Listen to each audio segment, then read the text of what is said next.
Assalamualaikum warahmatullahi wabarakatuh. Selamat datang di channel Guru Belajar. Bagi teman-teman yang baru menemukan channel ini, jangan lupa like, subscribe, and share. Semoga video ini bermanfaat. Soal 1. Apa tujuan utama dari pendekatan Understanding by Design di UBD? A. Mengajarkan materi yang sama kepada semua murid. B. Mengurangi jumlah murid di kelas. C. Membangun pemahaman melalui proses dan pengalaman belajar. D. Mengajarkan hanya konsep-konsep dasar. Jawaban yang tepat, C. Membangun pemahaman melalui proses dan pengalaman belajar. Soal 2. Dalam kerangka teori UBD, apa yang dimaksud dengan memahami? A. Proses kognitif yang sederhana. B. Proses berpikir tingkat rendah. C. Kemampuan untuk menjelaskan, menginterpretasi, dan mengaplikasikan informasi. D. Hanya menghafal informasi. Jawaban yang tepat, C. Kemampuan untuk menjelaskan, menginterpretasi, dan mengaplikasikan informasi. Soal 3. Bagaimana taksonomi belum digunakan dalam konteks UBD? A. Untuk merancang capaian pembelajaran yang abstrak dan umum. B. Untuk menerjemahkan capaian pembelajaran ke tujuan pembelajaran yang lebih konkret. C. Untuk mengelompokkan murid berdasarkan kemampuan mereka. D. Untuk mengurangi beban kerja guru. Jawaban yang tepat, B. Untuk menerjemahkan capaian pembelajaran ke tujuan pembelajaran yang lebih konkret. Soal 4. Apa saja yang termasuk dalam naskah capaian pembelajaran, CP, menurut UBD? A. Hanya tujuan pembelajaran. B. Rasional, tujuan, karakteristik, dan capaian per fase. C. Hanya karakteristik murid. D. Hanya capaian per fase. Jawaban yang tepat, B. Rasional, tujuan, karakteristik, dan capaian per fase.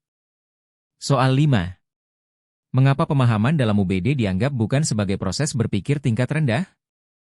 A. Karena pemahaman hanya melibatkan menghafal informasi. B. Karena pemahaman melibatkan kemampuan untuk menjelaskan, menginterpretasi, dan mengaplikasikan informasi. C. Karena pemahaman tidak memerlukan proses berpikir yang kompleks. D. Karena pemahaman hanya digunakan untuk tujuan pembelajaran yang konkret. Jawaban yang tepat, B. Karena pemahaman melibatkan kemampuan untuk menjelaskan, menginterpretasi, dan mengaplikasikan informasi. Soal 6. Apa tujuan utama dari melakukan asesmen awal dalam pembelajaran berdiferensiasi? A. Mengelompokkan murid berdasarkan kecerdasan mereka. B. Menentukan strategi pembelajaran yang sesuai dengan kesiapan murid. C. Menentukan murid yang akan mendapatkan nilai tertinggi. D. Mengurangi jumlah murid di kelas. Jawaban yang tepat, B. Menentukan strategi pembelajaran yang sesuai dengan kesiapan murid. Soal 7. Apa yang dilakukan pendidik untuk murid yang belum siap setelah jam pelajaran berakhir? A. Memberikan mereka lebih banyak tugas rumah. B. Memberikan pendampingan tambahan. C. Mengabaikan mereka dan fokus pada murid yang siap. D. Mengulang materi yang sama di kelas. Jawaban yang tepat, B. Memberikan pendampingan tambahan. Soal 8. Mengapa penting untuk menghindari persepsi pengkategorian murid ke dalam kelompok I pintar, I dan J tidak pintar? A. Agar murid tidak merasa tertekan. B. Agar murid tidak saling bersaing. C. Agar murid tidak merasa dikucilkan atau diunggulkan.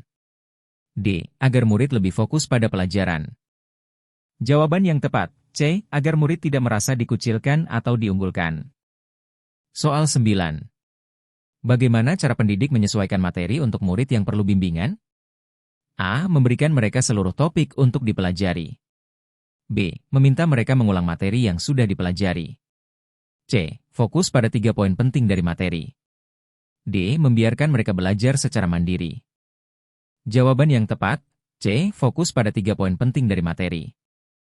Soal 10. Bagaimana cara pendidik menyesuaikan produk yang dihasilkan oleh murid yang perlu bimbingan?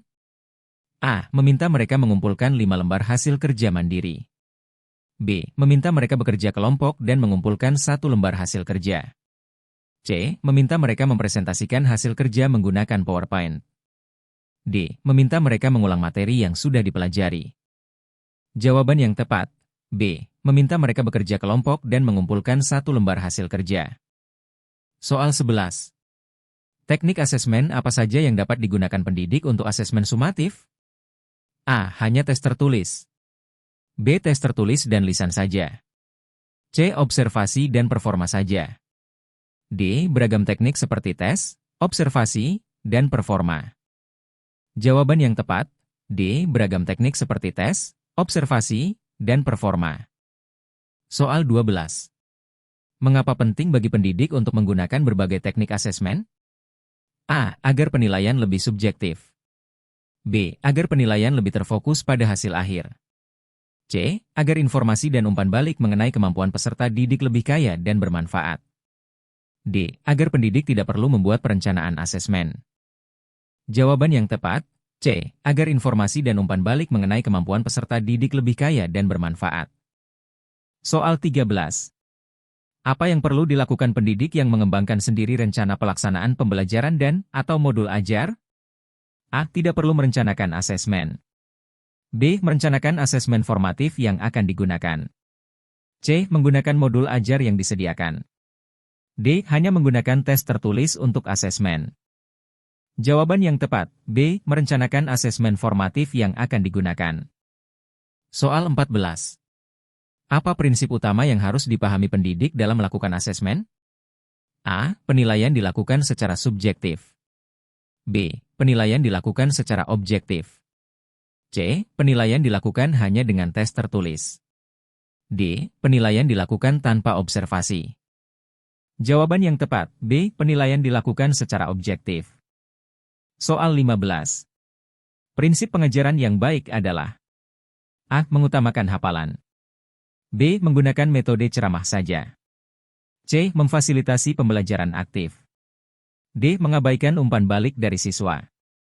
Jawaban yang tepat, C. Memfasilitasi pembelajaran aktif.